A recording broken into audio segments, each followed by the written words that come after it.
The trick is to keep a firm hold on it with one foot. Then you can tie the knot with your beak.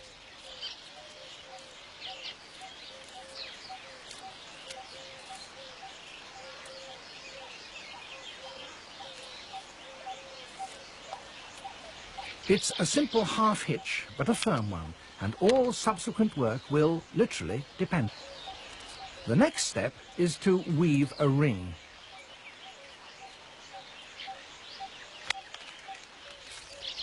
The ring has got to be big enough to allow its maker to slip through, and not so big that it will allow larger animals to supplies from a patch of grass nearby.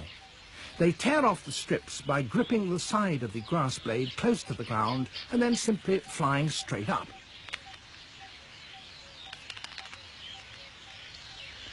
Over 1,000 of these strips are needed for a single nest.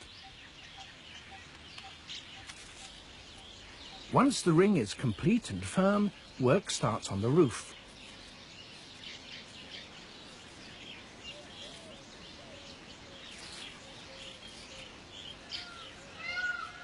Their technique, in essence, is the same as that used by human weavers.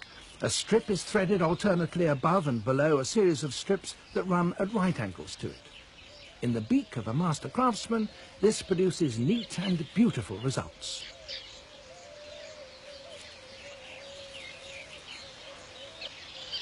Very critical eyes are watching progress. A female selects her mate largely on his ability as a weaver, and he calls attention to it with his fluttering wings.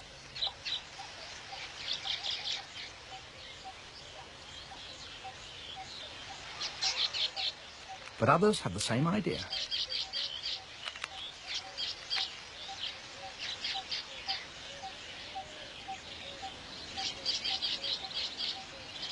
She flies over to have a look.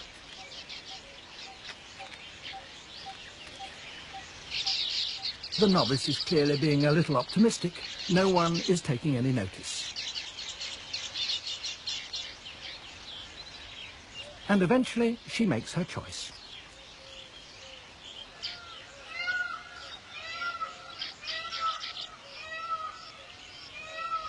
This looks neat enough, but it's not yet won him a mate. But this bird, luckier or more skillful, has, and now he can get on with finishing the job.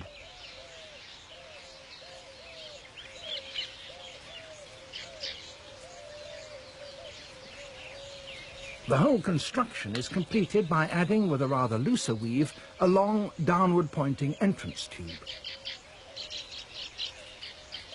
This will deter unwelcome visitors.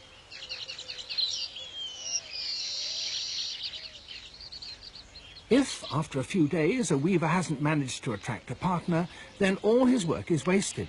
For a female never chooses a nest that is so old that it's turned brown. There's only one thing.